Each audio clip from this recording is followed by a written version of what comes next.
Bago tayo tumuloy sa number 4. Tatlo na pala tayo. Ano yung una? Dinosaur.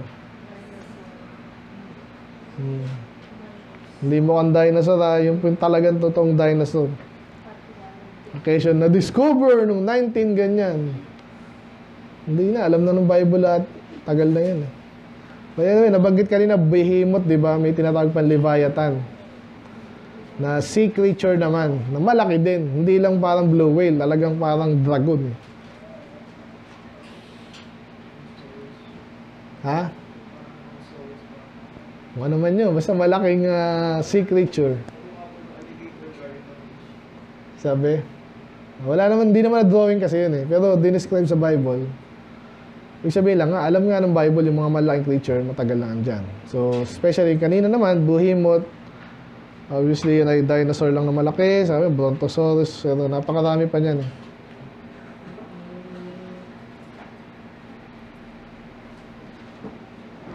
Anong kulang pala to? Number 1, dinosaur. Number 2, quarantine and pathogen. Number 3 is shift dimension. Tuloy na tayo. Anong bilis natin? Sige, dito tayong tatagal. Kasi ito to. Physics, chemistry.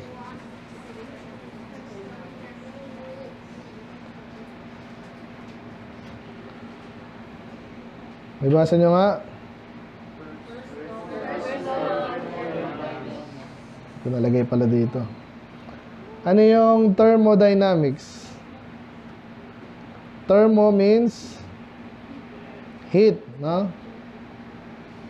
Ano yung sabihin ng dynamics? Ha? Paano siya? Nag-work or kumikilos? Yan, dynamics.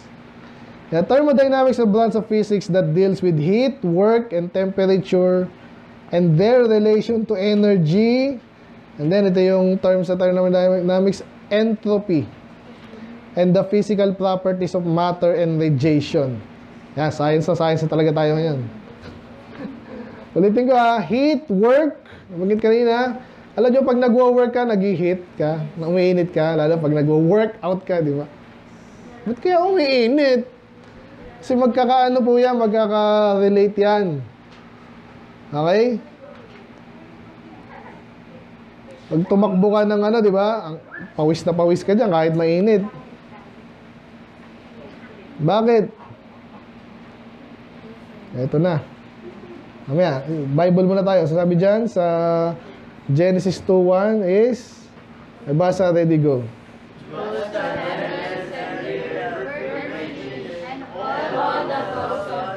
So, very basic yan. Ginagawa ng Diyos ang lahat. Pero, pang ilang araw yan? Natapos lahat. 6th day, di ba? Ano yung first day? Mga bata? Light. Second day? Firmament. And then, third day? Land na ba agad? Land, seas, di ba? Tingnan. Saan na ba ako? Kaya pala eh. Tingnan natin. Ito na sa Bible. Ang first day,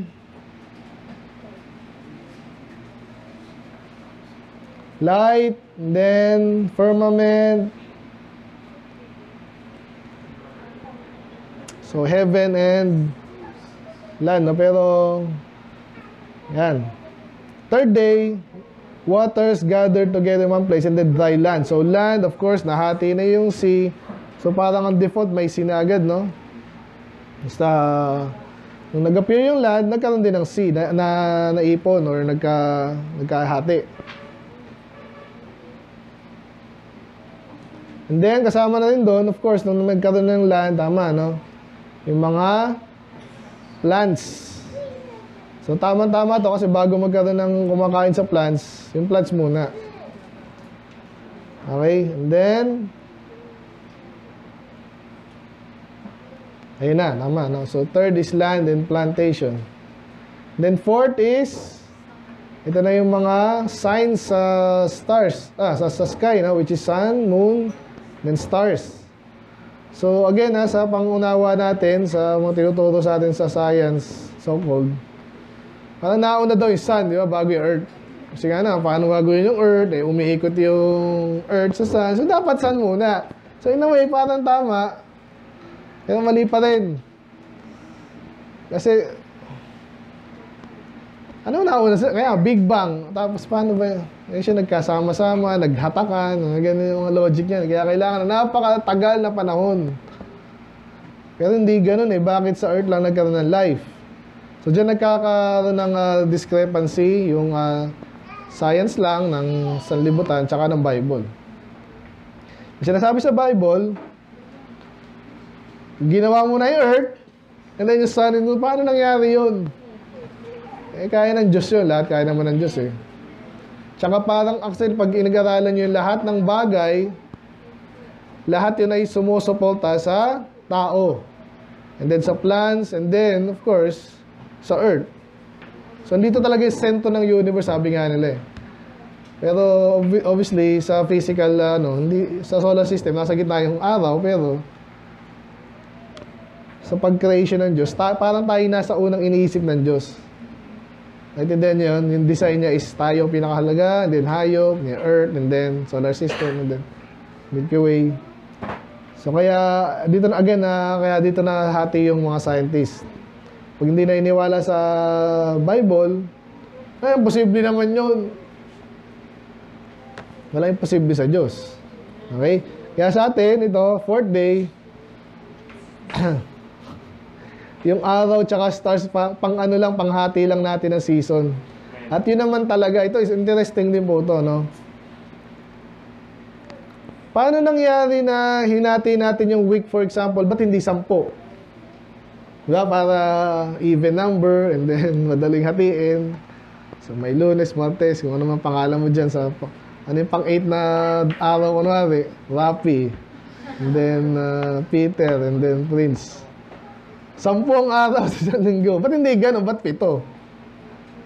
Amen? At ang buwan, bakit 4 weeks? Somehow, parang 4 weeks yan in 7, 28 to 30 yan. Ganyan. Ba't ganun? Hindi buwan. Diba?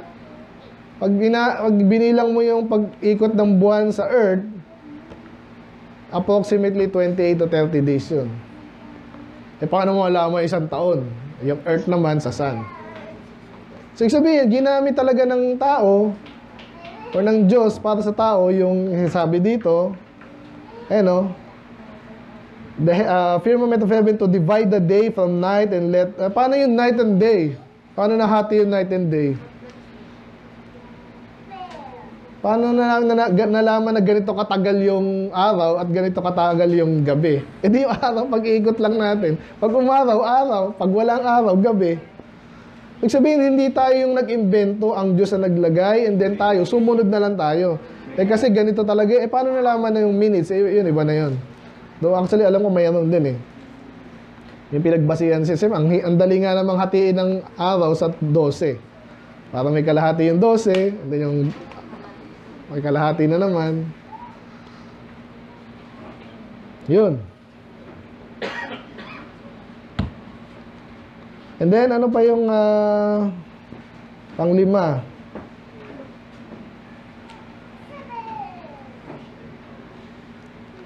Ito na yung mga hayop, no? Aside from the land animals, no? So, yan ay, of course, a fish, then the fowls. Okay? Then, yung 6th day na nga, yun na nga yung mga land animals and then tao. So, ba tayo napunta doon? Ayan, kasi yung ating Genesis 2:1. Yan. So, pagkatapos ng 6 days, ito po yung kalabang kasi natin, yung evolution na tinatawag. Hindi pa tapos yan. Baka magkaroon pa ng mutants dyan. Kaya mga pelikula, ganun May mutants, may alien, may X-Men, may mga yung mga super saiyan, ano pa ba?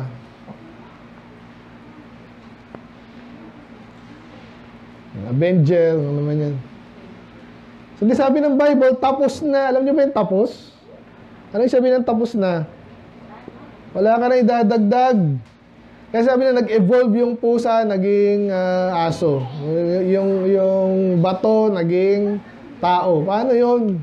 Kung tapos na yung creation, wala nang magyayaring changes na ganun kalaki. Mayroong maliliit. Kung tinatawag natin micro-evolution, okay yun. Diba? Pero yung macro, imposible yun. Kaya abad. Kaya nag-a-adapt, pero hindi ganun kalaki, no? Sabi nila, yung mga maitim daw, nag-adapt sa araw. Eh, ba't ang tagal na ng mga may mga European pong itim eh, tsaka Amerikano, ba't di pumuti? Ba't itim pa rin? Hindi ito, yung genetics sa pinag-usapan natin dyan. So, ano nga sabi ko dito? Yan, thermodynamics. Ay, yun pala yun sa napunta ako dito. First law. Ano yung first law ngayon? Tingnan natin. Nung inaaral-aral nila yan, paano kayang, anong ibig sabihin ng first law of thermodynamics? Energy is neither created nor destroyed. Sa Tagalog, nakikinig po ba kayo? Ito na yung science. May mga bagay daw, kasi tapos na nga daw yung ano eh. Tapos na yung ginawa. Hindi ka pwedeng magdagdag niya, parang may project kayo. Naalala niyo po yung kwento ko sa inyo, engineering to eh. Engineering students. Patibayan sila ng pag-create nila. Eh syempre hindi unlimited resources. Yung kasi sa natural world may budget yan eh. So kung ang budget mo is parang ang budget nila doon parang 3 spaghetti. Ang ginamit nilang ano doon spaghetti. Nakita niyo ba? Maganda yun. Ang gagaling na spaghetti ano lang pasta yung na hindi mo lulutuin ha. Syempre yung matigas yan pero pag brittle yan, di ba? So binigyan sila ng 3, 5 kilo ng pasta. Gagawa sila ng tulay. Dapat yung patibayan. Okay? So kanya-kanyang design na yun. Pero hindi ka pwede mo, uy, kulang kami. Parang yung nilaro pala natin dito. Yung ano, alala niyo si Chelsea ata yung natalo kayo, di ba? So meron na pare-pareho lang yung kayo ng resources. Patibayan kayo, pataasan kayo dati, di ba? Ito patibayan naman. So, hindi ka pwede magdagdag. Bakit? Pandaraya na yun. Doon sa contest na yun, ha? Ganon din sa mundo. Nung tapos na yung creation, hindi na ulit magdadagdag. Okay. Kulang pa kayo ng ano, dagdag ulit ako. Magke-create ulit ako ng another planet out of... Hindi ganon. At according sa yun, wala nang nadadagdag, wala nababawas. Again, pag close yan, ha? Pag close ako na, may isang aquarium dito. May nangyari chemical reaction doon. Walang papasok doon, walang lalabas. Though, ideally kasi may lumalabas at pumapasok doon. Pero, saan na pupunta yun? Kaya nga yung argument dito, dapat walang papasok, walang lalabas. Kaya naalala ko sa chemistry lesson namin, ganun. Pag may chemical reaction, ito yung ano, ito yung umpisa ng tawag doon. Initial ano, basta yung chemicals, ito lang yung involved na chemical, di ba? Kunwari, ano bang alam yung ano, chemical reaction? Oxygen, ano ba? Hydrogen and oxygen magiging tubig, yan, di ba? Nakasunod mo ba iba? Anong composition ng tubig? Ng H2O. Hydrogen, 2, isang oxygen molecule. So pag nag-umpisa ka dito ng 2 hydrogen, dito, isang oxygen, pag ano mo dito, ganun pa rin. Nagkaroon ng chemical reaction, paglabas, pagkatapos, ganun pa rin. Walang nadagdag, walang nabawas. Ngayon, minsan may kailangang energy rin doon eh, katulad ng heat, or ng, madalas yan, heat, involved yan. Kaya nga thermodynamics. Sunod pa ba? So basically, yun. Dahil closed ano na tayo, environment, yung buong mundo, sanlibutan, wala na makikreate ulit at walang masisira. Paano walang masisira? Eh, yung ano nga, naghiwalay, kunwari. May ano pa rin doon, may, tawag dyan, may byproduct yun. Ay, madalas yan, heat. Iba naman, pwede mong ini-input mo yung heat, di ba? Minsan, ganun. So pag tubig yan, na liquid, pag nilagyan mo ng heat, kakaroon ng water vapor. So, nagkaroon ng, pero hindi chemical, ano ba yun? Change. Hindi yata, no? Physical change lang yan. Okay. Iba pa yung chemical change, iba yung physical change. Okay, nakasunod mo ba iba? So, basta ang gusto ko lang sabihin dito, tapos na yung gawain. Paano nasabi na tapos na pala kung sinasabi ni iba scientist may nangyayari? Nung research nila, actually, kala mo lang may nawala doon, pero wala palang nawala. Naging na-transfer lang. Kaya nga sabi doon sa Law of Conservation of Energy, energy cannot be created nor destroyed. Paano nagpainit ka ng nag-create ka ng heat kasi nagpainit ka? Saan ba nanggaling yun? Electrical energy. Saan nanggaling electrical energy? Sa Meralco. Saan nanggaling sa Meralco? May mga power producer. Ano yung mga power producer? Pwedeng nuclear, pwedeng hydroelectric. Saan nanggaling yung hydroelectric power? Sa tubig. Yung motion ng tubig, ginawang motion, pinaikot yung turbine, yung turbine, magpuproduce ng electric energy, dadaloy dito, therefore meron tayong aircon. Saan napunta yung init? Kanina mainit, yung aircon, sinaksakan ng kuryente, umikot. Saan napunta yung init? Sa labas. Kaya even yung init, hindi po nawawala yan, nililipat lang. Ay, nag-charge ako ng battery, may power to. Saan nanggaling yan? Sa saksakan, sa outlet. Hindi na-create yan, nililipat-lipat lang. Lipat. Men? Basta may lakas ka, saan nanggaling lakas? Pagkain. Saan nanggaling yung pagkain? Sa lupa, sa puta. Saan nanggaling yung puta? Sa puno. Saan nanggaling yung puno? Sa ilalim ng lupa. Saan nanggaling yung nutrients sa ilalim ng lupa? Na-transfer lang, chemical energy.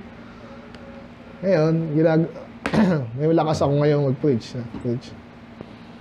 Men, yan yung science talaga, no? Kaya, very basic yan. Balik tayo sa ating presentation.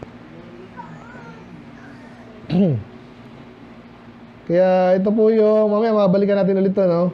So, nung ginawa niya, pwede pa ba magkaroon ng another planet? Siguro, pero, medyo kailangan mo ng malakas-lakas na force. Okay? So, ang Diyos na nag-create yan eh. May Pluto pa So, ito napakaganda ng creation. Amen? Paano nangyari yan? Ngayon, kung lumindol, makakaroon ng konting bungi yan. Still, ang Diyos naglagay dyan, tapos na yan. Kung sakaling mag-break man, walang nawala pa rin. Ano gusto ko sabihin? And then, may gusto ko sabihin, especially sa animals, napakaganda By the way, yung plants para sa animals, yung animals para sa plants. Alam nyo ba yun? Nagbibigayan yan oxygen, carbon dioxide, and then yung nutrients, pag namatay yung animal, hihigupin ng plants, yung plants, kakainin ng animals. Paikot-ikot lang. Amen? Parang water cycle din. Water cycle, mag-evaporate, uulan, nadaloy. So, tapos na yung creation. Ito yung creation. Then, lalo na yung mga animals. Then, hindi pwedeng yung pusa mag-iaso, ha? Kasi sabi sa Bible ay, ginawa tayo after His own kind. So, another point natin to na gusto nang bigyan diin, kasi ang kalabang science natin, science so-called evolution, kasi nanggaling lahat yan sa bato, naging unggoy, naging tao. Hindi. Nabanggit na natin yung DNA sa IT, di ba? Seminar. Yung DNA, gawa na po yun. Alam niyo ba yung DNA? Hindi ko nabanggit dyan, no? Yung DNA, ito yung parang blueprint nga, no? Paano gagawa ng isang tao? Dapat may ilong, may mata. Nasa nanggagaling instruction doon. Ngayon, may pagkakaiba tayo minsan ng buhok, kulay. Pero still, combination lang yun ng mga existing na properties na, traits. So, lalo sa animal, hindi ka pwede mag-produce ng tao sa pamamagitan ng unggoy. Okay? Kasi yung instruction niya, pang-aso lang, pang-unggoy, iba yung pang-tao. So, yun. So, ABC pala yan, no? Yan. So, napakaraming species.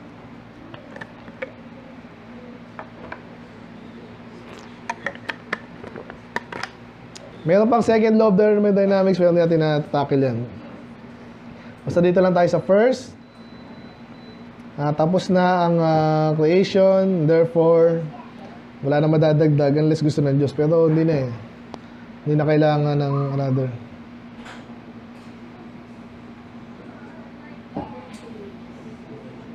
May tanong ba dito?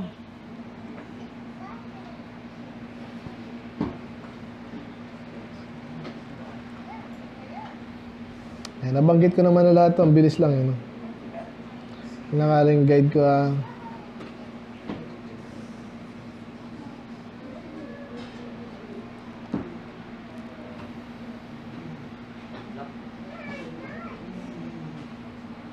So, paano basta yung iba nag-e-evolve ba? Ano ba nag-e-evolve mo yan?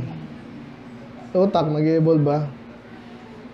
Dadagdagan lang ng knowledge. Dadagdagan, yung iba bumibilis, yung iba natututo. Pero utak, yung pinaka material ng utak, yun at yun. Basta bakit yung iba, ang bilis mag-isip, matalino, ganyan. Again, may ibang taste na namamana, di ba? Yung iba matangkad, yung iba maliit, yung iba maputi, yung iba kulot, yung iba nagpapakulot. Pero physical lang naman yun. Pero may ibang namamana, okay? Walang problema doon. Pero yung basic ng creation ay tapos na. Okay, bilis natin. Sige. Next. Handaan yung mga utak nyo. Diyan pa kayo? Mas titindi to. Technology na. Kasi ba, napaka-boring naman ng Bible kasi kailangan lang nyo yung preacher dyan. Puro puro kasalanan, pag-ibig. Marami pong topic sa Bible na napakaganda. Tol kayo, thermodynamics. Sinong ngayon lang narinig yung term na thermodynamics? Kasi college kami niyan subject yan sa engineering Kasi engineering, gagawa ka ng mga bagay-bagay, iniinitan niya, kina-curve. Lalo ito, lahat ito, communication naman. Sige, tuloy na natin. Number 5. Ano yan? Light and radio waves. Alam niyo waves? Sine waves, di ba?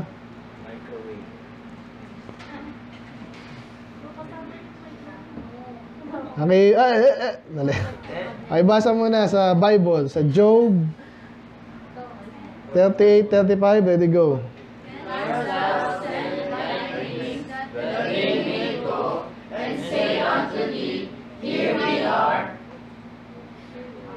Sa Tagalog, pwede mo bang sabihin sa lightning? Hindi, lightning? Kidlat. Pwede mo sabihin sa kidlat, pumunta ka doon. And say unto thee. Dito na kami. Again, sino nagtatanong dito? Ang Diyos yan, Kasi yung 38 hanggang matapos yan, ang Diyos yung nagsasalita dun, Ba't tinatanong ng Diyos yan? Puntahan nga natin yung Job 38. Kasi po pinapatunayan ng Diyos na, hoy, Job, huwag ka na magtanong. Parang ganun yung tema dun, Naalala nyo to, di pa kasi tayo dito, So, lahat na sinasabi ngayon dito, totoo. Ano sabi dyan? Yan. Where was thou when I laid the foundation of the earth? Declare if thou hast understand. Sa Tagalog, hinahamon ng Diyos si Job. Parang sinasabi niya kasi gusto niya maintindihan lahat Paano maintindihan lahat? Nung ginawa ko lahat ito, napaka-komplikado nito, nasaan ka nun? Gusto mo explain ko sa iyo lahat? Kaya mo ba? Kaya inaaral natin yun, napaka-komplikado minsan, di ba? Pero inuunti-unti naman natin. Again, lahat ng sciences, ganyan. Pwede turo yan sa mga bata. Pero bago na-discover yan, grabe. Hindi basta-basta. Minsan, isang taong scientist or dalawang team, dekada nila pinag-aralan yun, tapos di-deliver lang sa atin, report, ganyan yan. Kaya tanong ng Diyos sa kanya, yung mga statement dito, totoo yan. Siya ang naglagay ng foundation. Ano ba? Fase, paano hinigpitan niya, bakit hindi gumuguho yan. Iba na to Ito. Or who shut up the sea with doors. Basta, minsan pumapasok yung yung baha, pero nanggaling sa taas yun. Pero pansinin niyo po, yun matulad nung pinakita ko ba sa inyo dito yung Statue of Liberty na picture. Kailan ba yun? Basta, kasi naaalala ko yun Mga 1903 pa, ganyan kasi matagal na yung Statue of Liberty, di ba? Regalo yan ng France sa US. So anyway, siyempre may picture na rin nun. Pinicturean yung paanong ano, ito yung water level. So the same na, October, ganyan. Tapos ngayon, kasi climate change na raw, bumabaha na, hindi, nandun pa rin eh. Ibig sabihin talaga sukat na sukat. Hindi nyo ba yun? Sinukat ng Diyos yun na hanggang dyan lang yan. Kung bumaha man, bababa ulit. Kung bumaba man, tataas ulit. Basta may ano yan eh. Kaya sabi dyan, ang Diyos na naglagay ng pintuan dyan. If you had issued out of the womb. So basically, sabi dito, doon na tayo sa verse ano eh. Sa ating ano, no? Lightning. So basically, lahat ng sinasabi niyo totoo. Maintindihan mo o hindi, basta totoo yun. Kung kailan mo maintindihan later, at least ito pa rin. Kaya pagpunta natin sa anong version. Yan, 35. So ito, totoo din. Nasabi, kaya mo bang utusan or i-send yung lightning? Ang sagot doon, hindi. Pero, na-i-send yun. Nagets ba? Ang Diyos na gumagawa nun, pinapakidlat niya kung saan niya gusto. So, pero basically, yung light ay pwedeng i-send at pumunta kung saan-saan. Imposible yun. Paano iilawan? Okay, ganito yung discovery sa panahon natin ngayon. Yung light waves and radio waves, yung mga waves na yan pala ay magkakorelate. Paano nangyari yung sound ay kapareho ng light? Paano ako yung nakikita? Kasi may mga light waves na nag-reflect sa akin, pupunta sa mata nyo. Okay, ito yung ilaw. Paano yung sound? Ganun din, pag nagbabibrate yung aking, ano man to, punta dito, doon, yun. Anong pagkakapareho ng sound at light? Yung light nakikita, yung sound hindi eh. Pero lahat yan ay mga particles na nag-travel dito sa space. Gets? Sa science na tayo. Kaya meron ako dito ng tatlong illustration. Yan. So ito pong waves na yan, ano lang po yung representation lang po yung physical object. Ang pagkakapareho nila, para silang mga physical particles na from here, pumunta sa inyo, sa tenga nyo, obviously sa bibig ko, ang nade-detect ng tenga nyo, yung sound waves. Yung light waves, ang nade-detect ng mata nyo. Nakuha nyo yan? Ano maganda na station doon? Parang cellphone. Kasi mas komplikado pa yung cellphone. Pero hindi, ano lang. Ha? Kidlat. O sino na una? Yung kidlat o yung thunder? Ano yung thunder? Tulog. Ano na yun na mas mabilis? Yung light, di ba? Gano'n na yun. Pero mamaya po makikinig yung boom. Kaya nanggaling sa isang,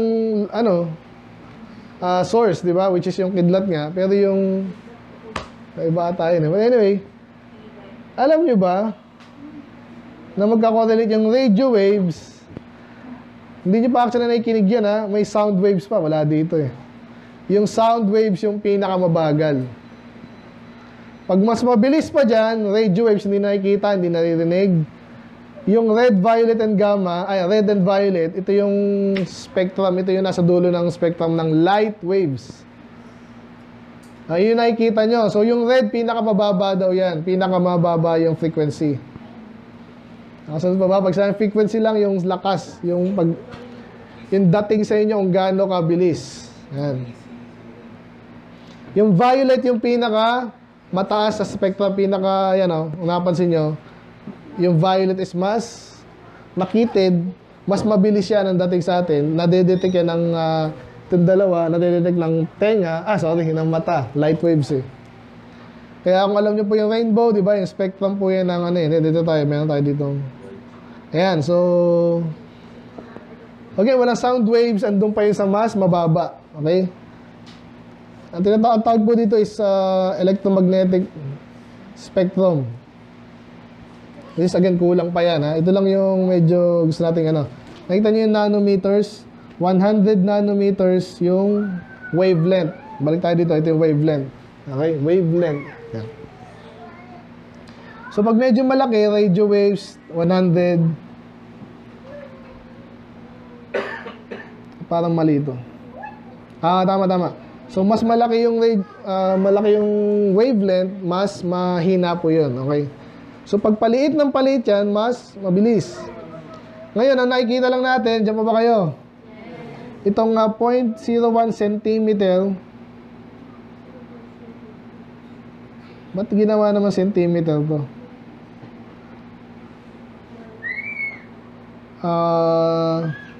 May mali dito.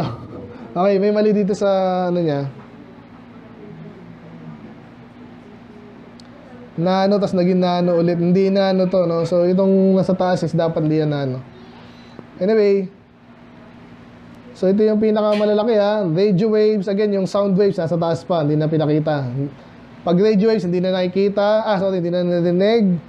Pero pagdating ng infrared, hindi pa rin. Pero pag visible light, yan ay nakikita ng mata. Hindi rin nakikinig yan. Then ultraviolet, hindi na nakikita pero mas malakas. X-ray, mas matindi na yan. Kaya ginagamit yung X-ray, di ba, nagpe-penetrate yan sa ating katawan at maraming bagay. Intindihan nyo ba yun? So, hindi ako nakakita sa loob ng baga ni ano. Kasi ang nadedetect lang ng mata ko, yung mga waves, light waves nga. Pero pag pinadaanan niya ng X-ray, and then yung receiver nun, nakukuha na yung, yung makikita mo yung baga mo na may plema, di ba? Then yung pinaka, yung gamma rays, kay Hawk na yan. So, yan. So, mali yung metric dito sa kaliwa, no? Sana natindihan niyo yan. Dito pa tayo sa, ito yung sinasabi ko, no? So, mas malawak na spectrum. Ganun din pala, from gamma rays hanggang radio waves. Okay? Ayun. So, anong point doon? Paano nalaman ng Bible yun? Nasesend ba yung yung mga waves? Alam natin yan, di ba? Ito lang technology, Wi-Fi, especially yung radio. Lahat po yung radio yan eh. Nagbabari lang yung frequency. Paano nagsesend tayo? Paano tayo tumatawag? Paano tayo nakakatawag? Ha? Wala akong cellphone pala dito. Ayan. So, yung frequency na kilala ng, depende kasi binibili po yan, no? So, tapos, minamanipulate yung receiver and receiver nito. Pag tumawag ako kay Brother James, may mga signal lang nag-aano yan sa cell site, no? Pero pag tumawag ako, instruct ko ngayon yung, hoy, tawagan mo tong number na to. Ilo-locate nung cell site si Brother James. Ano naman yun? Home location. Yan. Ay, ang daming cell site niyan. Paano malalaman nandito si Brother James? Kasi nagtatransmit yan eh. Kanina nakita ko si James dito sa ganitong lugar. Malamang doon pa rin siya. Kung wala man, nahanapin yan. So ngayon, ang gusto ko lang sabihin dito, yung light pala and radio waves na kukumad natin. Nasesend mo siya. Hoy, pumunta ka doon. Hanapin mo ito. Tapos tatawagan ko. Gets no? And then, pati yung salita, yun ang matindi doon eh. Paano nyo malalamang ito yung sinasabi ko? Napakalayo niya. Ganun din, kung paano ako magsalita sa kanya dito, yung sound waves dito, sa tenga niya, ito nang babalik tayo mo ngayon. Papapuntay muna dito, itatranslate, mapadaan sa hangin, believe it or not, actually hindi hangin eh. Yung hangin kasi, po rin, mga particles din yan. Ito, lagpas na sa hangin. Kumbaga, sumisingit yan. Translate. Nag-ring, atawagin natin. Nag-usap na kami. So, paano nangyaring alam na ng Bible yon na ang lightning ay pwede mong isend? Pero dito sinasabi kasi ang Diyos na nag-uutos. Pero kasi pag naintindihan na nga rin natin yung reality ng nature eh. Diba? Inaral na natin, diba? Science. So, pag nalaman mo na, sinabi na ng Bible na totoo yun, inalam mo yung paano, mamamanipulate mo, magagamit mo rin yung knowledge na meron ng Diyos na parang math nga eh, parang math. Paano mo nalaman na nalaman mo lang yung diameter, paano mo nalaman yung circumference nun? At ano yung volume? Yung volume. Basta yun na yun. Paano mo nalaman? Nasukat mo lang yan eh. Ito yung mga engineering ano ngayon, Marvels. Ang galing ng mga, hindi dahil sila magaling, inaral nila, science po yan. So, hindi sila galing-galing ng mga philosopher dati, pero nag-accumulate yung science, ginamit, and therefore, accurate po yun. So, ganun din actually sa ating sa buhay. Paano malaman ang the best na dapat sa buhay masaya is may pamilya, nagsisilbi sa Diyos? Paano mo nalaman yun? Ay, nakita ko sa Bible. Kahit hindi parang hindi ako napakagaling at hindi pa ako napakatanda, mga principle na in-apply ko sa principle ng Bible, ngayon alam ko yun. At mapatunayan ko yun. Kasi na-experience ko na. Amen? Humihina. Maganda dito, naka-record to. Pwede nyo i-review. Ayan, bilis natin. May tanong ba? Naka-4 na tayo, 5. Aga pa eh. Question.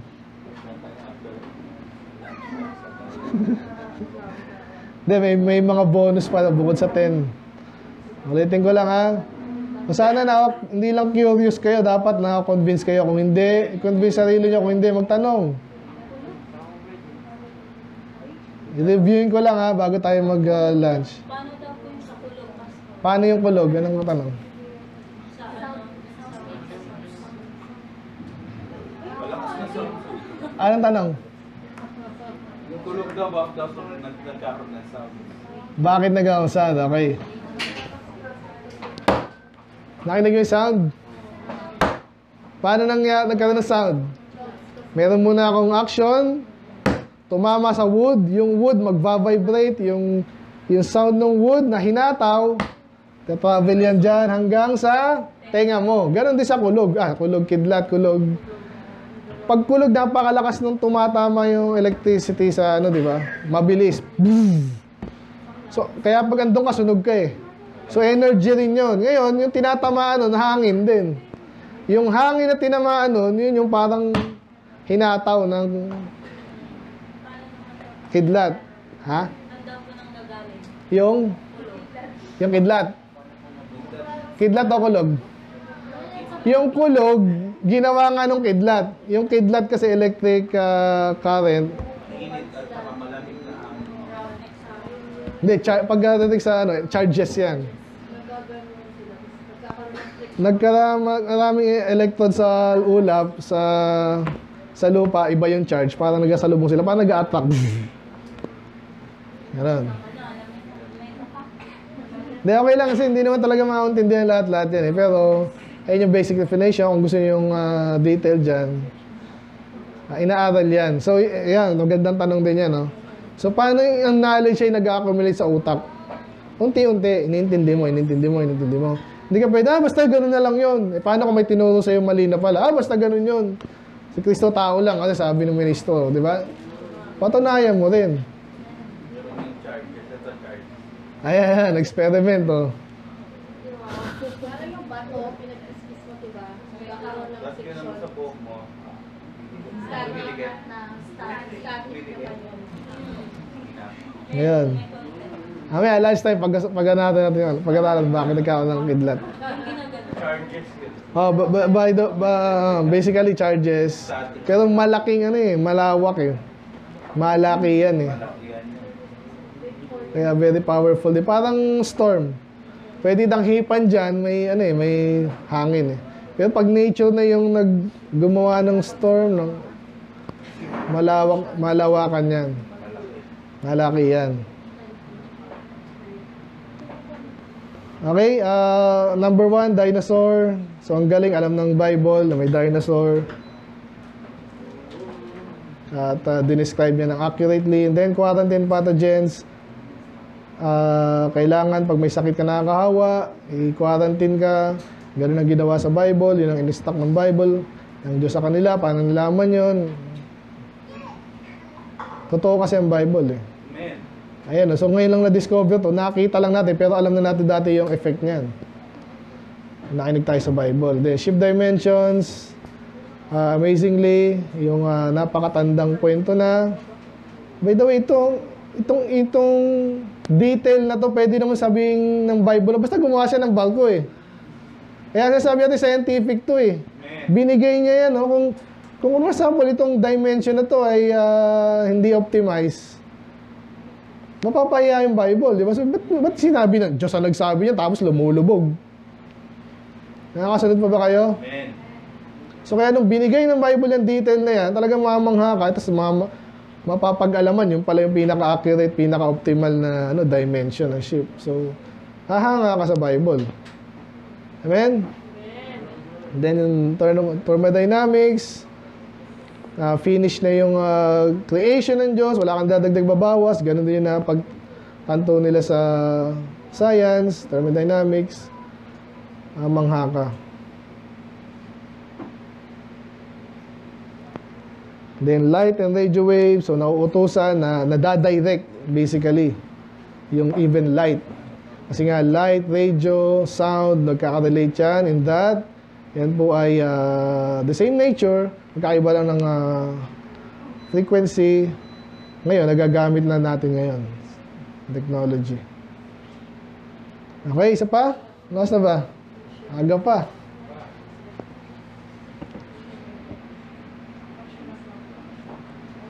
Ito basic lang to eh. Sige. Number 6. Oceanography. Ano yung sabihin nun? Ito yung medyo baliktad yung kwento nito kaya nakakatuwa eh. Pag ikaw ay hindi ka naman hindi ka naman seaman, hindi ka naman kahit seaman ka eh. May intindihan ba kung paano gumagana yung ilalim ng ng tubig? Imagine yung seaman kayo, lagi kayo nasa dagat. May mga bagay sa paligid natin. Hindi mo basta-basta naintindihan kasi ang alam mo dyan, tubig lang yan. Ang alam mo prinsipyo dyan, may bangka ka, lulutang ka. And then, gagamitin mo lang yung hangin, parang ano man yan. Pero yung internal and inner workings nung may komplikado ba sa ocean? Ngayon natin nalaman. Modern technology. Pero sabi sa Bible, ito kasi maganda dito, baliktad yung kwento nito eh. Hindi niya na-discover and then tinignan niya sa Bible, baliktad. Tingnan mo kung nakita ko dito yung taong yun. Nakalimutan yung tao eh. Kaya mapakita ko sa inyo yung video. Ayan, si Matthew Maury. Si Matthew Maury, the father of oceanography, noticed the Bible verse. So, alam niyo yung Bible eh, talaga may influensya. Binabasa niya ngayon yung Bible. Ano sabi sa Psalms 8:8? Nabasa, ready, go.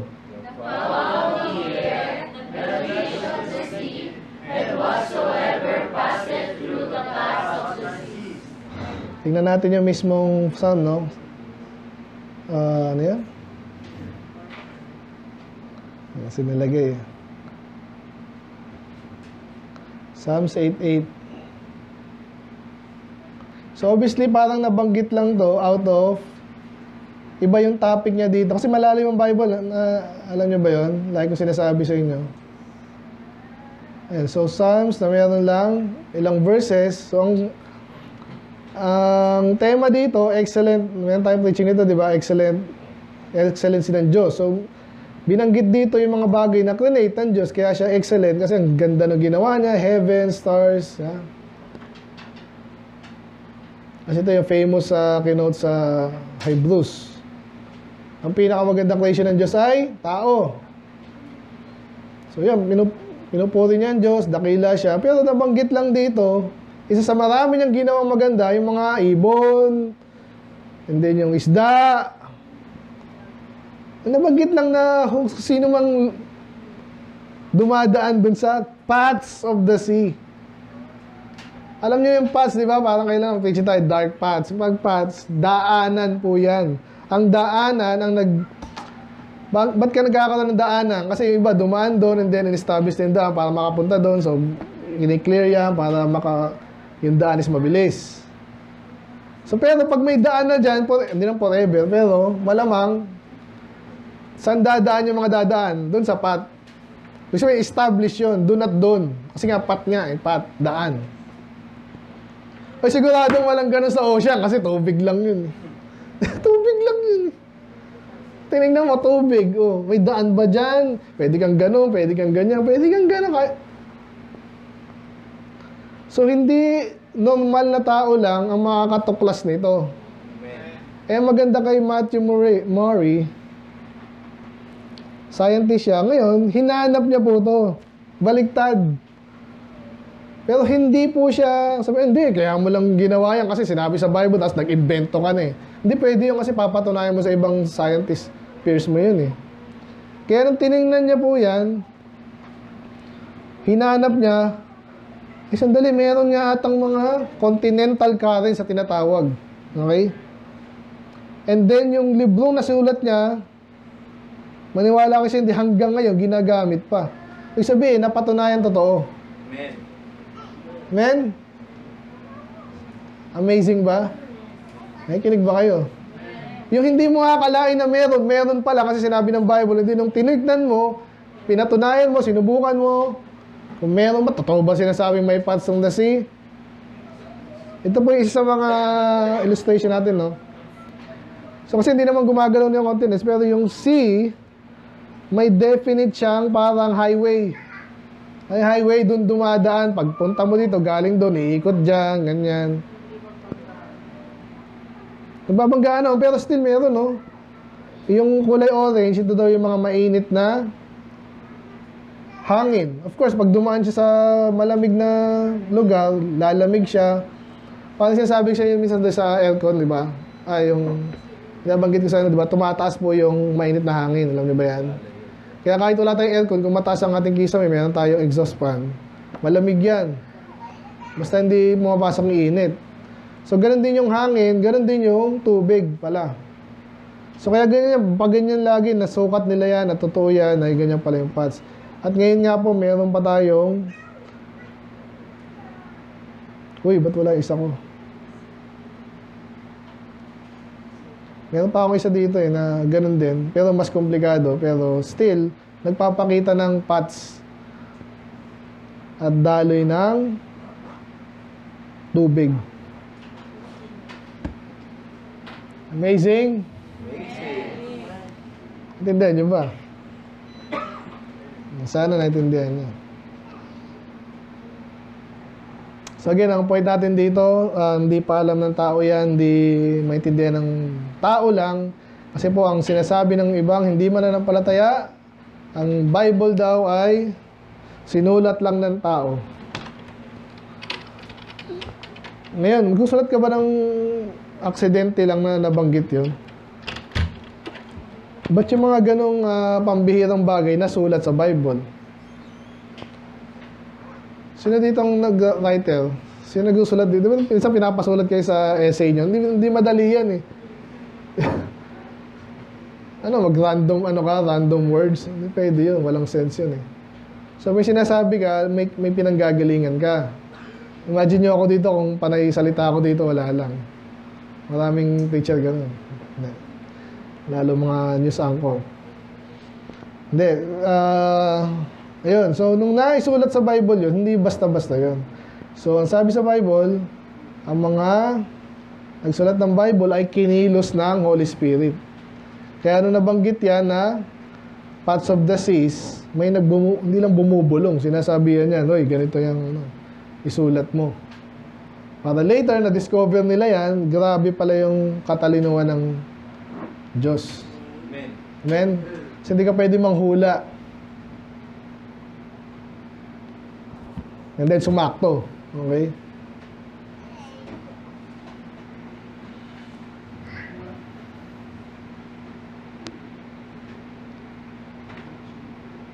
Sumuot pa yun sa Madagascar, oh. Yung lamig na ano.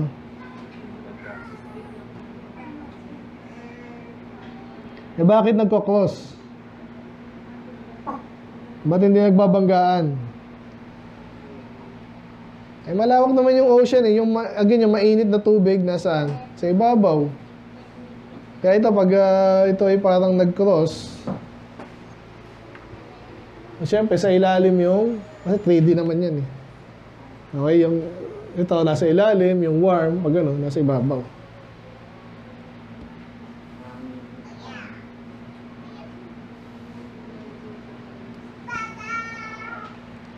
Okay, tuloy ko pa. Bira, bagal naman ang oras. Sige, kasi may bonus pa naman tayo eh. Tanong.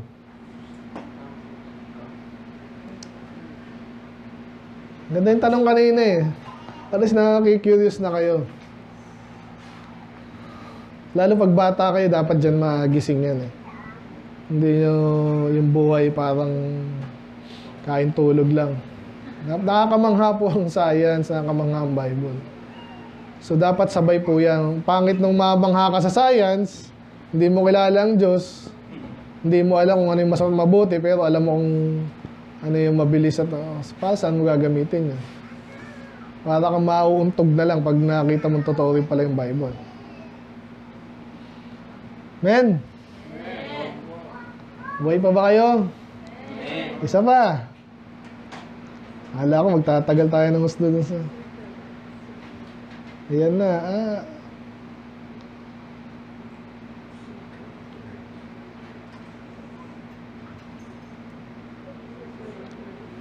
So again tayo, 10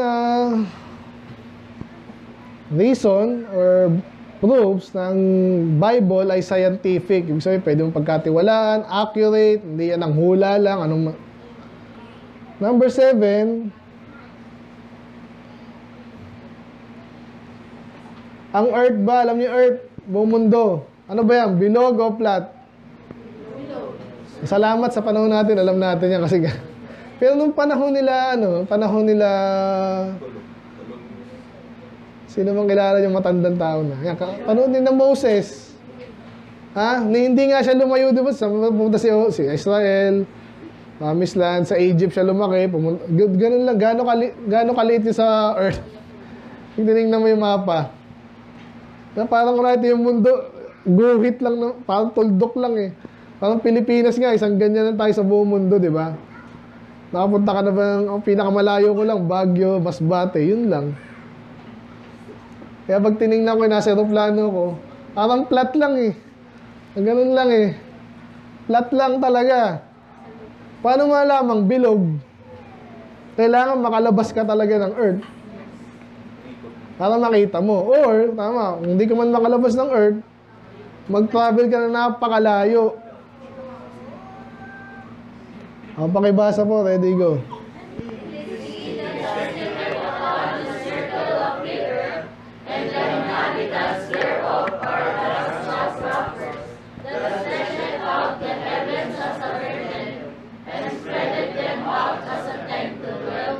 Kamusta ba yung pagkain eh?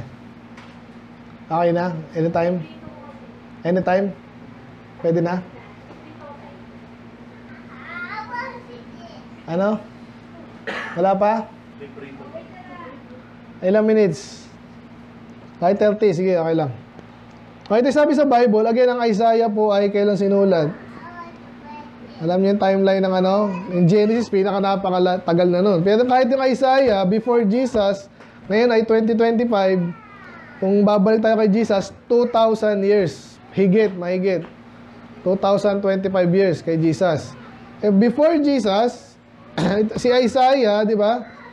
Anong nangyari before Jesus? Israel, sinakop na sila ng Greek, sinakop na sila ng Babylon, nakabalik na. Sinakop ng Babylon, nakabalik sa Persia. And then si Jesus. Ang tagal na, sabi dito, around 500 BC. Sorry. Ang Isaiah is 700 BC. 740. Okay, pass na.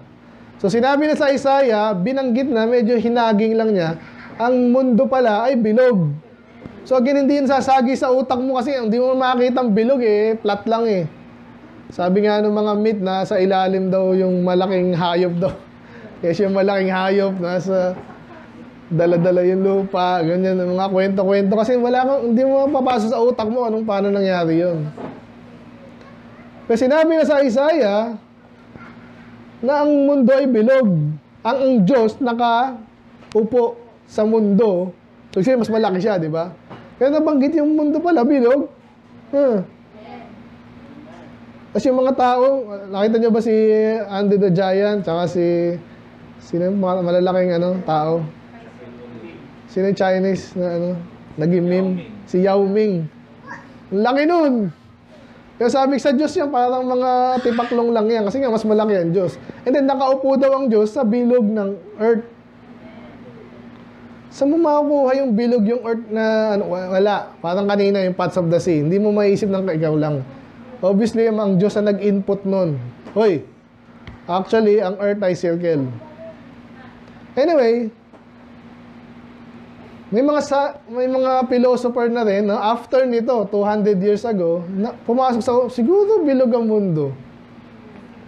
Matagal na rin to, 500 BC, sina Pythagoras and Aristotle. Kasi nga, ang kwento dito, itong sina Pythagoras, alam niyo mga Greece, di ba? Greek, mahilig yan sa mga barko. Siguro, habang lumalayo yung barko, tinitingnan daw ni Pythagoras, bakit yung mast parang lumulubog pag lumalayo. Kita ko pa lang kasi pag nasa dagat ka at maliwanag, kita mo yan kahit malayo yan eh. Ba't parang lumulubog yung barko? Ay, lumubog. Hindi, bumalik yung barko, buhay pa rin. Hindi, tatanungin, lumubog ba kayo? Hindi. Nagkakaroon siya na idea, siguro, pag ganun yung mundo, pag malaki sobrang mundo, pabilog. Gets na? Amen. Eh, syempre, marami pa. Si Columbus, si Magellan.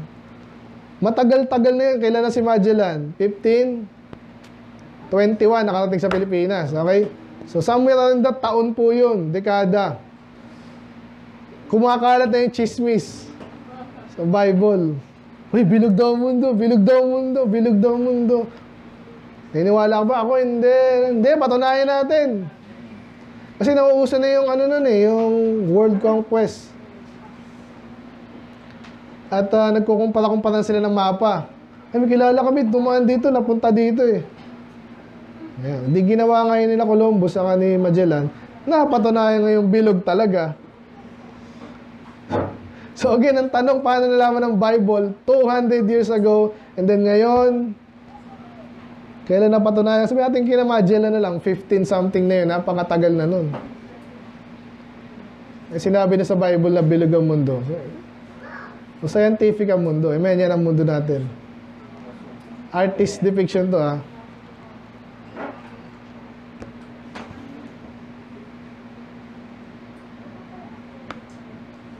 Sa panahon natin, wala na tayong duda dyan kasi may mga pictures na yan eh. Sa satellites tayo, napakarami. Pero meron pa rin nagde-deny niyan. Alam niyo yung mga flat earth, mga retarded. Baka nakikita sa Facebook kasi, baka sabihin nyo, uy, sinungaling pala yung NASA, oh, ganyan. Yung mga friend akong ganyan, kaya nakabwisit eh. Dating daan? Totoo ba? Sino? Sino tinuro niya ni Soriano? O baka siya lang? Mabago yan, ha? Na? Kaya hindi lahat. Pero, tanga naman talaga mga hindi siya. So huwag kayong maniniwala doon kasi iba ginagamit din yung Bible. Gagamitin yung Bible, kukunin yung isang place ng Bible, naklesyo, flat. Corners daw, di may corner, di flat, square. Eh sinabi din sa Bible, may corner din ang ulo mo eh. Oh. Sabi sa Bible yan, di ba? Ayaw nyo maniwala. Sagutin natin.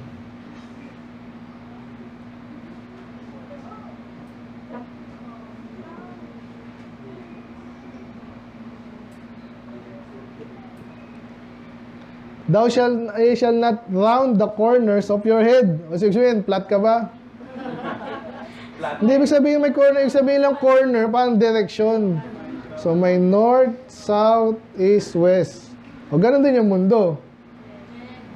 Unless gusto mo flat yung ulo ko. Huwag mong gagamitin yung Bible na kung nga sabi yung Bible sinabi flat yung earth kasi may corner. May corner din yung ulo eh. Gets nyo ba yan? So, ayun na, kailangan pagkain.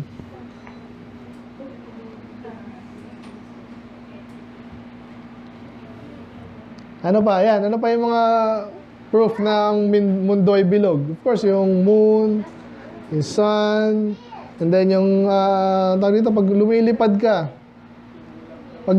papunta ka na US to Africa, hindi ka dadaan dito na straight. Kasi mabulge yan eh. Masyadong malayo.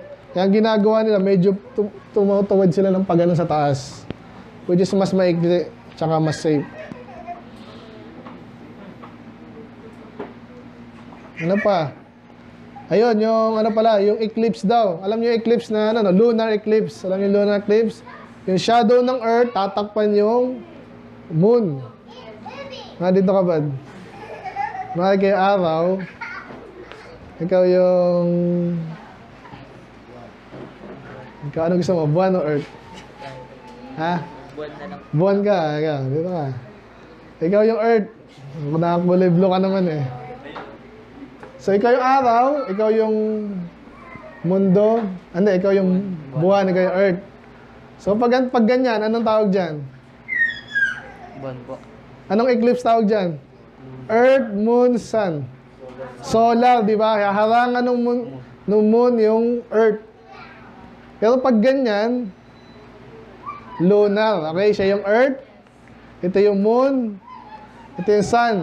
Ngayon, kahit nung unang panahon, meron ng lunar eclipse. Kung napansin nila, tinatakpan ng Earth yung Moon, bakit pa ganun? Ba't walang corner? Diba? So, nagkaroon sila ng idea. Thank you. Siguro, bilog din yung Earth kasi nung hinarangan pa-curve eh. Guess nyo ba?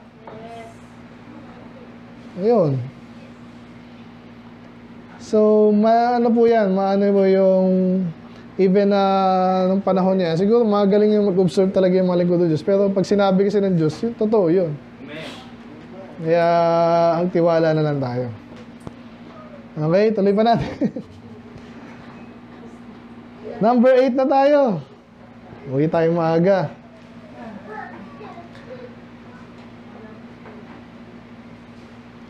Leviticus 17:11. May basa, ready, go. For the light of the flesh is made of God, and I have given it to you upon the altar to make an atonement for your souls.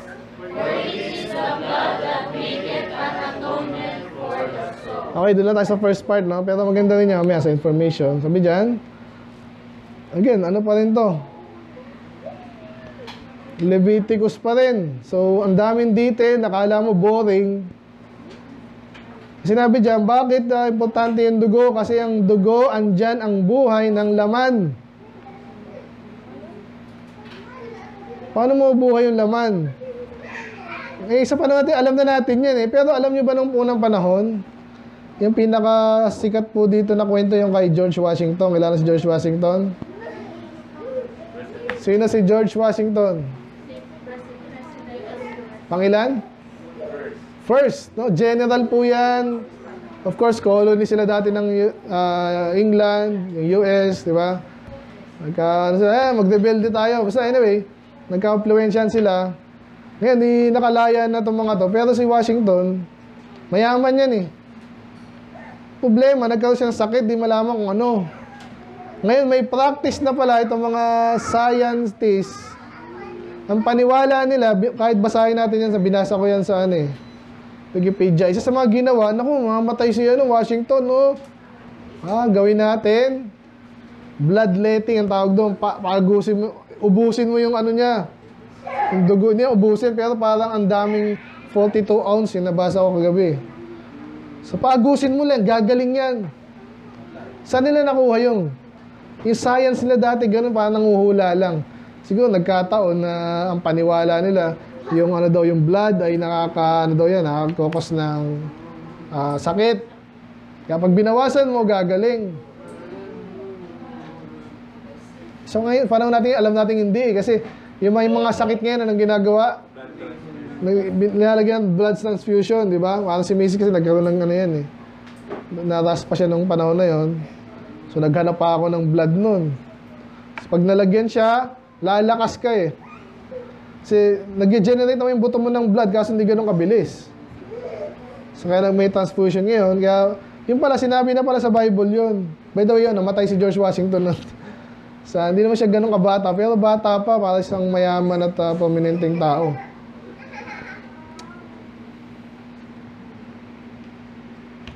Ayun. So, paano natin nalaman ngayon sa modern science? Kasi nga, bukod sa bahay, nakita nyo ba yan? Ano yan? Ba't transparent? Na-drawing lang yan. Pero, sino nagpapump ng blood? Yung heart, pinapaikot-ikot lang yan. Pinapaikot-ikot. Pero, sa lungs, nangyayari yung exchange ng oxygen at carbon dioxide. Nakikinig po ba? So, humihinga ka, pinapump yung blood, dadaan yun sa lungs. Yung lungs, nag-inhale tayo ng oxygen at marami pang iba. Pero yung oxygen ang tinitake ng lungs. So, yung oxygen, lalagay yun sa dugo. Yung dugo, among with other nutrients, yung dugo, may mga cells. Ito yung red blood cells. Ito yung nagdadala ng oxygen. Okay? So, yung mga processes sa katawan mo, paano ka makakapaggalaw, kailangan ng energy, sa manggagaling yun, isa sa mga kailangan oxygen. So, tinatransport ngayon ng dugo mo sa katawan mo, yung oxygen, and then again, other nutrients. So, yan po yan ha. By the way, ganyan talaga itsura niyan.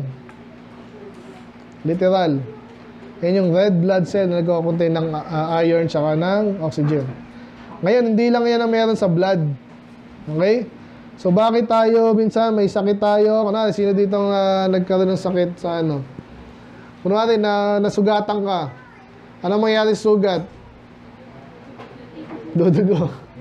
Okay, nagdugo, and then, siyempre, pinunasan mo na, nag-close na siya. Hindi na nag-bleed. Anong itsura nung may namumula, di ba? Namamaga ng konti, di ba? Bakit? Kasi daw, dinadagdagan ng nagpapump yung katawan mo ng dugo doon kasi inaayos niya, pinapagaling. So, hindi lang palakas yung blood, kundi mismo, sa buhay kasi kailangan din ng repair, di ba? Kaya ito po yung mga additional blood cells, no? So, obviously, yung red blood cells is, scientific term dyan is erythrocyte. Okay?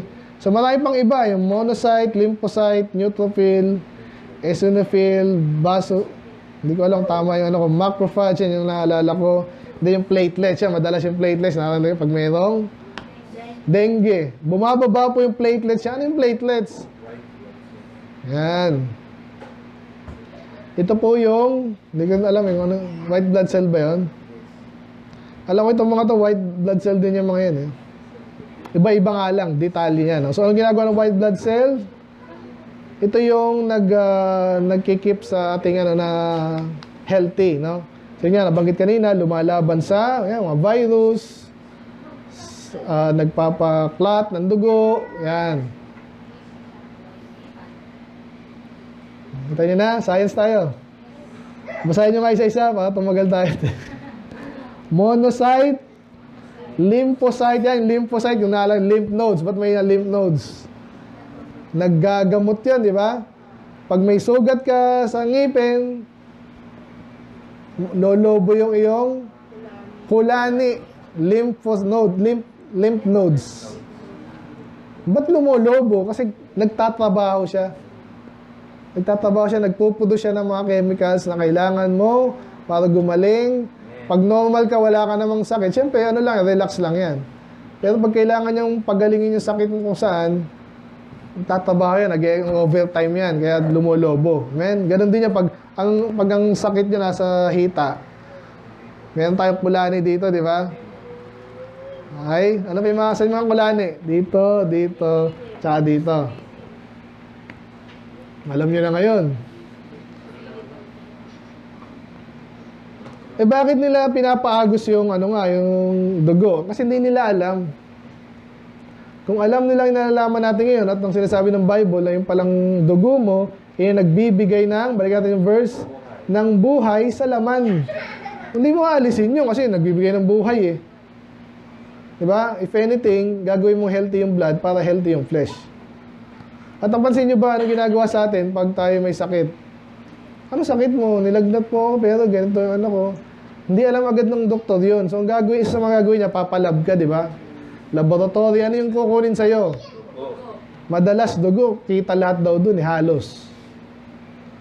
Kasi yung nangyayari sa laman mo, dadaloy sa dugo mo, kung may sira-sira doon, kung may cancer doon, kung may tabado, dadaloy sa dugo, sasample lang ka, kukunin dugo, titingnan yung dugo mo. Totoo ba?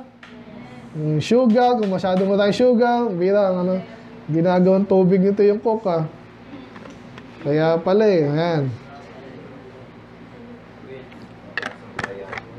So, bakit nalaman sa dugo lang? Kasi nga, yung dugo ang may information dyan. Kaya, ito po yung ating yung buhay at information nasa dugo. Kaya pag tinignan mo yung bandang ulit, medyo, spiritual, pero, yung dugo daw ang atonement is,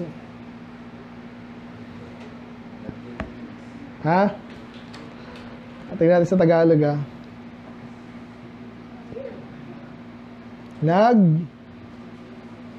tinignan ba natin yun? Hindi, no? 17:11.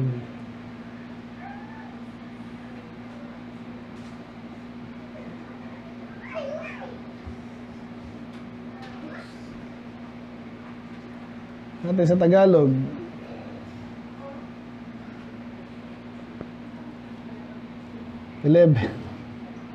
Tumutubos. Yan. Tumutubos. Kaya pag tinignan mo again yun, paano tutubos yung dugo? Again, spiritual kasi ito. Alam na natin yung spiritual yan. Ibig sabihin sa conscience yan. Nakita mo, na pinatay yung hayop dahil sa kasalanan mo. So, hindi naman nalilipat sa yung dugo ng hayop. Pero, ang gusto lang sabihin natin dyan, importante yung dugo. Okay? Kasi pag nakita mo yung hayop na pinapatay, pinapadanak yung dugo, alam mo, patay yun. Unti-unti namamatay yun. Kung di man pinatay talaga, pag dumanak ang dugo niyan, patay yan. So, nare-relate mo sarili mo, dapat ako yung pinarusahan. Pero yung pinarusahan, ibang nilalang. So, may ginagawa sa konsensya mo. Amen.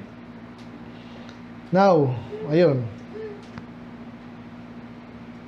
But basically, again nga, ito, parang weird na to parang weird statement. Again, parang kanina yung parts of the sea, parang sumingit lang doon.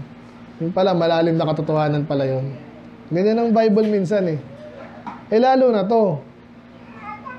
Ngayon, huwag kayong kakain ng huwag kayong magiging satanista. Yung mga satanista, obviously, pinapervert nila yung Bible no? So, ginagawa nila, may pinapatay na ewan. Huwag ganun, obviously. So, spiritual application yan. Amen. So, pero ang linaw, the life of the flesh is in the blood. So, amazingly, tapos matatagpuan natin ngayon, ma-discover na literally, ang laman ay nagkakaroon ng buhay kapag dumadalo yung dugo, alisin mo yung dugo, patay, hindi healthy ang dugo, hindi healthy ang laman. Healthy ang dugo, healthy ang laman. Ang galing, di ba? Hindi naman pahaba May tanong ba? Sige. Yung? Sa creation. Di ba po yung sabi niyo po wala dinagdag po ba ng Diyos yung ulan po? Ulan. Hindi, ulan, di ba? Umiikot yan, galing sa dagat. So, ulan. Tama ba? Di ba po yung sabi niyo po wala na pong idadagdag? Sa buong pag sa closed circuit. Dinagdag po ba ng Diyos yung ulan po? Ulan? Kailan? Sa Noah's flood? Hindi. Kasi pag binasa mo yung Genesis 6 na yan, nanggaling yung ulan sa ilalim din Nag-broke, di ba? Kaya nagkaroon ng flood nun Sabi doon, basahin na natin. So, gandang tanong yun, nadagdag ba yun? Dati walang ulan Tama, pero may pinanggalingan pa rin na naandito na sa loob ng earth. Hindi lang pinaagos ng... So, yung tubig, andun na. Galing, kanina pa yun Ngayon mo lang Ayan, I will destroy. So, paano? Bukod sa umulan, ito. Yan.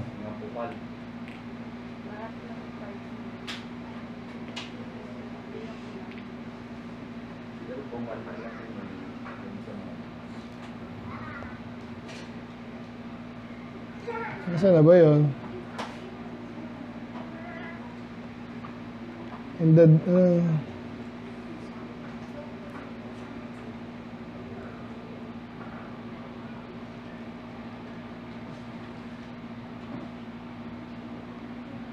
Nasaan na yung...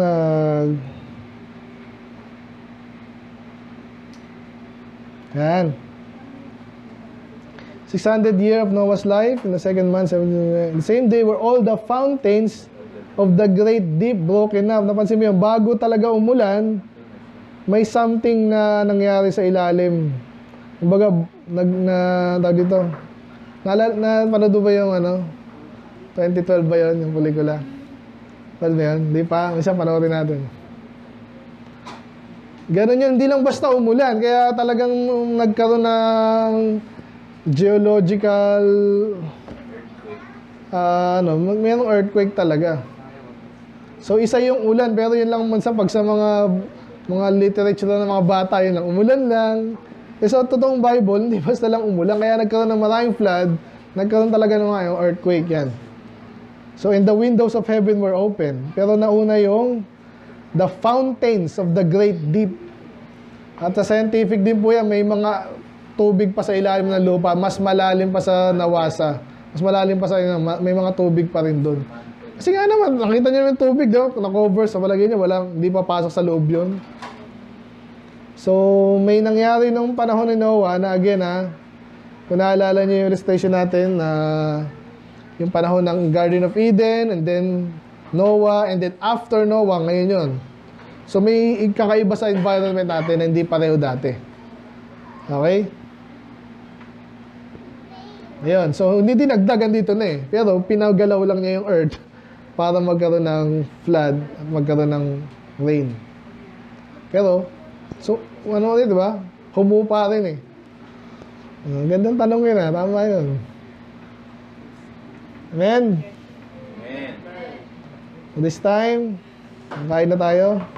Amen. So nakailan tayo? Nakawalo na tayo. Bakit isinama sa Ayan, tanong. yung tao mula sa mundo? Ha? Tao mula sa mundo. Okay, very good. No, bakit? Dali, stop ko muna. Question and answer for the morning session. May tanong po dito, bakit daw sa subject ng mga bata sinama yung ang evolution at tinuturo sa textbook na parang facts, di ba? Sabi sa Bible, tayo ginawa ng Diyos. Ang sabi ni Darwin, galing tayo sa unggoy kasi mukha siyang unggoy. Hindi, joke lang yun. Pero mga unggoy, nakita niyo ba? Ang tanong, bakit sinasama sa textbook? Ganda nun, political question yan. So dahil political, ibig sabihin na administrative. Bakit ginawa nila yun? Ibig sabihin, naniniwala ba sila doon? Ayun talaga yun. Obviously, sa mundo, merong hati-hati po yan. Yung iba ay naniniwala sa Bible, yung iba hindi pa masyado, yung iba talagang against. At pag against ka sa Bible at sa Diyos, gagawa ka ng paraan para masira ang Diyos sa palagay mo, kung kaya mo. Ganun po yan. Kaya tinuturo nila yan. Labanan po yan. Alam niyo naman siguro by now yun, di ba? Kaya tayo dito ay nagsisipag at nag-aaral. Kasi pag di mo inaral, hindi ka kapanipaniwala. Pag di ka panipaniwala, hindi mo kapaniwala yung tao, maliligaw sila. So kaya may seminar tayong ganito. Una, mag-iimpasa sa akin, then kayo. Tutulungan tayo, and then soul winning tayo, and then magtuturo tayo, mag-disciple. Ang kalaban natin ngayon, mga loko-loko, mga atheists. And then yung mga atheists, pinipreach din nila yung gospel nila. Okay? Ayan, evolution. Pinipreach nila yan. Gumagasto sila dyan. Ini-influensya, binabayaran nila yung gusto nilang bayaran. Niloloko nila yung gusto kaya nilang lokohin. So, ganun po yan. Lokohan yan. Ang lalaban ng katotohanan, kalokohan, kalaban ng Diyos, Satanas, saka yung mga ginagamit niya, sino gagamitin ng Diyos. Hindi nanampalataya sa Diyos. Kaya balik tayo sa ating pinaka-goal kanina, para tumibay lalo ang pananampalataya natin. Amen. Kasi makikita natin, hindi pala tayo pwedeng loko-lokohin lang na, wala ka sa bahay. Bakit hindi? Ikaw ba? Saan naniwala? Kay Darwin. Di ba? Sila yung nakakatawa eh. Natapos na tayo sa ating atheist seminar. Amen. Sinasadya nila yung mga galit sa Diyos yung mga yan. Sabi, Pastor, parang galit ka naman. In a way, Kasi kalaban nga eh. Pero tamang paraan yung ating warfare. Kasi mayroong rules of engagement na binanggit sa atin ng Bible, hindi na tayo papatay. Hindi naman kailangan, pero pwede rin kung talagang tama, di ba? Pero sa panahon natin ngayon, hindi na kailangan. Salamat sa mga na-accomplish ng mga tatay natin sa mananampalataya. May kalayaan tayo ngayon, sila meron din. Pero ang way ng warfare natin, salita ng Diyos. Amen. At seminar, pwede din. Church, soul winning, marami yan eh. So bakit din natin tinuturo? Dahil galit sila sa Diyos, kaya makita may seminar, nag-aaral. Kasi kawawa naman yung mga luloko nila. Amen? Ayun, so may tanong pa ba? Dami ko naisip na tanong eh. Kayo muna. Question. Kasama ba yung Big Bang saan?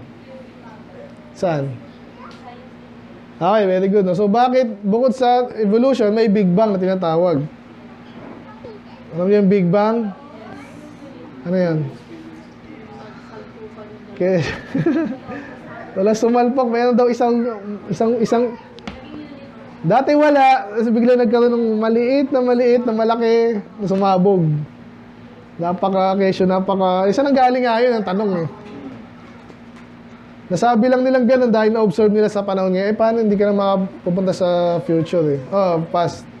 Lalong hindi mo na-observe yun.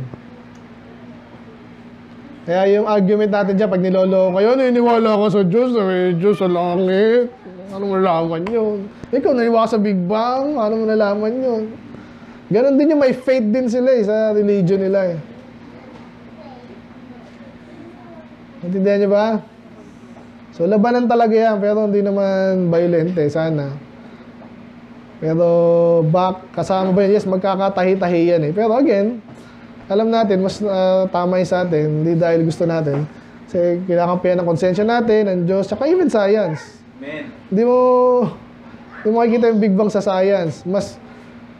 Ang science, ang sasabihin sa iyo, again, kahit di tayo nakita ng Diyos, ang general rule, yung gumawa, iba sa ginawa. Hindi niyo ba yun? May nagawa, may libro dito. Sino ang gumawa ng libro? Yung libro? Hindi, tao. Una, nag-isip, sinulat, or kinopya kung saan, ipapublish bago i-publish, ipiprint, ibabind, then ipapublish. So, hindi ginawa ng libro yung sarili niya. Ganon din yung universe. Hindi pwedeng gawin ng universe yung sarili niya. Amen. Yun ang sinasabi nila ngayon. Sino scientific ngayon? So, kaya alam natin, may something na outside of the universe na mas makapangyarihan, mas magaling, mas matalino, infinitely wise, which is ang Diyos na sinasabi sa Bible na mas talaga, mas scientific, tsaka mas logical ang kapanipaniwala. Amen. Ayun, so, yun, tama nga din sa tanong, no? Yung Big Bang, kalokohan yun, evolution, scientifically, mga patunayan din natin. Na iba, medyo technical kasi yung term na scientific, eh, kasi nga scientific method, di ba naman na-observe, pero what we mean is yung buong science nga, di ba, logic kasi science din yun. Kaya, ayun, sige, tanong pa, meron pa tayong isang oras din. Okay na ba yan, di ba? Okay na? Ayun pala eh. May games tayo, lunchtime. And then after nito, may papanood ako sa video pag maaga tayo natapos. Okay, dalawa na lang yung sa top 10 natin. And then may tayong extra, parang 5 na points. Ano? Sige. Sige, ikaw naman pa. So, kataas kumain yan. Sige, anyway. Sige. So, this time ay play tayo sa pagkain.